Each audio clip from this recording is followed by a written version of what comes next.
Yes, salut à tous. Ah, l'écran est à l'envers. Ah, nickel. Bon, j'espère que vous allez bien. Donc, petite vidéo pour aller dans la suite de la vidéo sur le looper, puisque un nouvel abonné m'a demandé de parler un peu plus des effets. Donc, je vais pas vous expliquer mes tips de ouf ou autre machin. Par contre, je vais vous montrer la base et je vais vous expliquer comment fonctionne la machine pour pouvoir justement aller dans les effets, les réglages et les petites astuces qui permettent quand même de faire ça bien. Donc, on part direct. On y va direct. Hop. Voilà. Hop. Tac. Donc, la première chose à faire, la plus importante, vraiment, sinon vous allez galérer, c'est d'appuyer sur Memory. Vous avez un bouton qui s'appelle Memory, ici en haut à droite. Donc, vous cliquez dessus, vous allez dans Memory, hop. Vous avez pas mal de trucs à choisir et vous choisissez le truc où c'est marqué Master Track FX. Mode, vous avez aussi Single, normalement, qui est marqué par défaut. Vous tournez le bouton qui est à côté, le gros bouton, le potard infini, là, et vous vous mettez sur Multi. Ça va permettre, en fait, simplement d'avoir plusieurs effets en même temps, au lieu d'en avoir un seul à la fois. Multi. Dès que vous êtes bloqué dans un menu, si vous voulez en sortir ou autre, vous avez une touche Exit là qui vous permet de sortir directement du menu. Donc, les effets. Donc, je vais d'abord, pour le besoin de l'exercice, vous faire une petite batterie rapide qu'on va enregistrer. Ça nous permettra après d'avoir ça en base. C'est toujours bien d'avoir une base, un charlet ou un truc comme ça qu'on fait en tout début de morceau. Donc, la petite batterie rapide. Voilà. C'est vraiment pour l'exercice. On peut faire des batteries beaucoup mieux en utilisant plusieurs pistes, en superposant des snares avec du délai ou autre, mais c'est une autre affaire, on verra ça plus tard. Donc là, je vous ai préparé, en effet, je vous ai préparé une basse, un slicer, je ne sais pas si je les ai encore mis, on va vérifier ensemble, justement, ça va vous permettre de comprendre. Donc là, vous voyez, on peut mettre plusieurs effets, il n'y a pas de souci. Donc le premier, quand vous appuyez sur le bouton et que le bouton s'allume, automatiquement, ici, vous pouvez tester sur votre machine, vous allez voir apparaître IFXA, IFXB, IFXC sur le petit écran, avec le nom de l'effet en dessous. Donc là, pour l'instant, on a guitare basse, slicer et delay. Donc pour pouvoir changer d'effet, vous appuyez simplement dessus et vous tournez le bouton ici, vous passez de l'un à l'autre, hop, vous tournez le potard sans fin ici pour passer d'un effet à l'autre, pour changer d'effet. Donc une petite astuce, j'ai dit que j'avais pas donné d'astuce, mais je vais quand même vous en donner une qui rend bien, par exemple pour une basse ou pour une mélodie, on va le faire pour les deux, c'est d'empiler l'effet slicer que je vous avais montré sur l'autre vidéo et l'effet de basse. Donc le petit bruit en plus, là c'est le chien qui boit. Donc on lance la batterie, je mets les deux effets, ça ressemble à ça, sans la batterie. Donc avec le potard, bien sûr, j'ai pas précisé, mais le potentiomètre, le gros potentiomètre sert à régler la quantité d'effets. Donc par exemple sur la basse, si j'ai la basse, là je suis à fond de basse. Et si je descends, on n'entend plus que ma voix. Pour le slicer, ça va vous permettre de régler la quantité de slicer. D'en avoir plus ou moins. Pour le delay,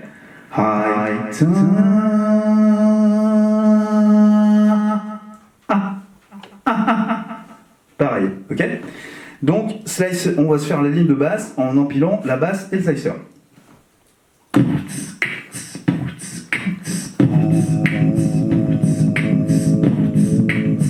Ça me paraît pas mal.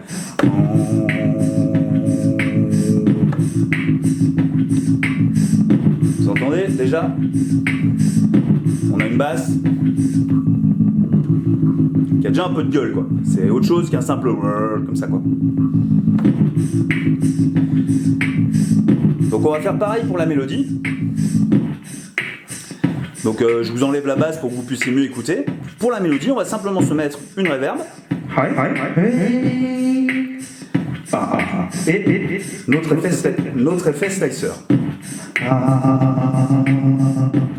Donc j'enlève pour que vous m'entendiez que ça résonne pas trop. Un truc que je vais faire là sur la piste, qui est très intéressant, on pourrait y revenir sur une vidéo sur les harmonies, c'est que je vais empiler plusieurs voix différentes avec pas la même harmonie dedans pour donner un effet de volume et un effet d'harmonie, quoi.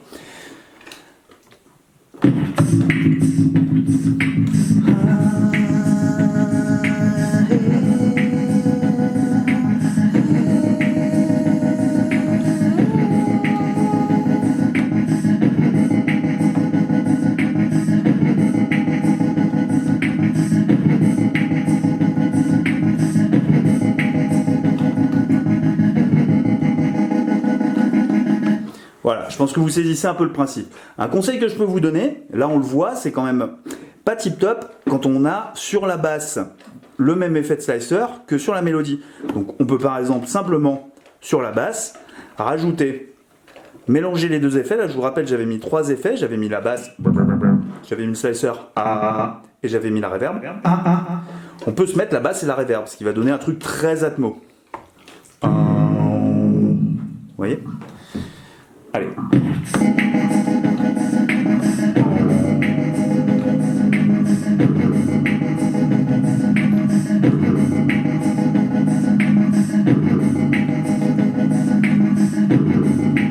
Donc voilà comment déjà s'amuser un petit peu avec quelques effets, en sachant que faut pas hésiter à brancher votre guitare, n'importe quoi ou autre, parce que la guitare du coup avec le même effet vous la transformez en basse, etc. Donc les effets en mastering. Les effets en mastering, donc les effets sont un peu différents, ils sont organisés différemment dans les deux parties. Les effets en mastering, je vous ai sélectionné là un beat repeat si je me rappelle bien, le slicer est encore là, et un filtre. Donc ça va être exactement le même principe, hein. Vous cliquez dessus, tac, et puis du coup vous pouvez automatiquement régler l'effet que vous voulez. Une petite subtilité, c'est que sur chaque piste, vous avez la possibilité de dire que l'effet en mastering agit ou n'agit pas. Donc comment on fait pour faire ça? Vous cliquez simplement sur le bouton Edit, là le bouton Edit qui clignote souvent en vert, vous appuyez dessus, une fois vous avez marqué Reverse, c'est un effet qui est rigolo à essayer, ça permet d'inverser la phase. Vous avez la mesure, les mesures, c'est le nombre de mesures, donc ça je vous ferai une vidéo si besoin expliquant les mesures, et le fameux Track FX. Donc vous pouvez décider ou de mettre les effets sur les 3 pistes ou que sur une seule. Donc je vous montre ce que ça fait avec les deux. Sur l'ensemble, ça fait un petit peu comme un DJ qui mixe. Le beat repeat.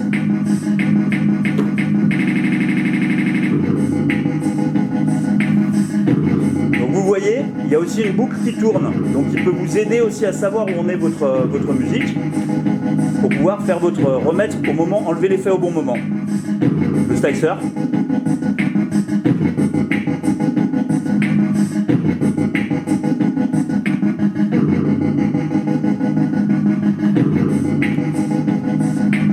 Et le bon petit filtre.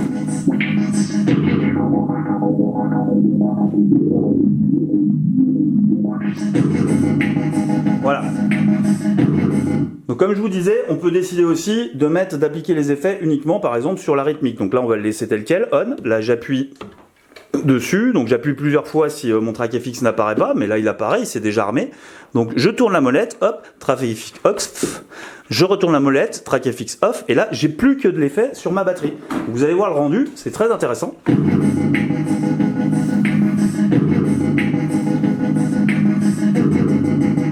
Ça permet de modifier la batterie, d'appliquer des effets pour transformer votre batterie. On pourrait presque faire de la trappe, quoi.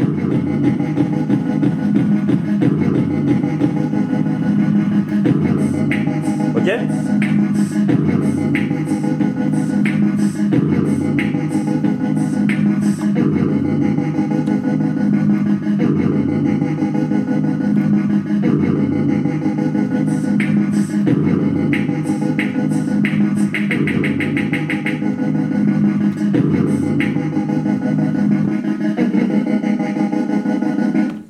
Donc voilà, dans les grandes lignes, hein. N'hésitez pas, pareil, à revenir, à me demander s'il y a des questions, des trucs dans le genre. Voilà dans les grandes lignes. Les effets en entrée, vous pouvez les sélectionner avec la petite, les petits boutons. Quand vous appuyez direct, l'effet apparaît ici sous le nom track, sous le nom EFX1, EFXA, EFXB, EFXC. Vous choisissez votre son, bim, vous envoyez, vous enregistrez. Au niveau du master, exactement la même chose, sauf que vous avez la possibilité, en appuyant sur Edit, d'activer ou pas les effets, de décider que vous mettez l'effet que sur cette piste, que sur cette piste, que sur cette piste, ou que sur une autre. Voilà, j'espère que c'était cool. Je vous fais des gros bisous.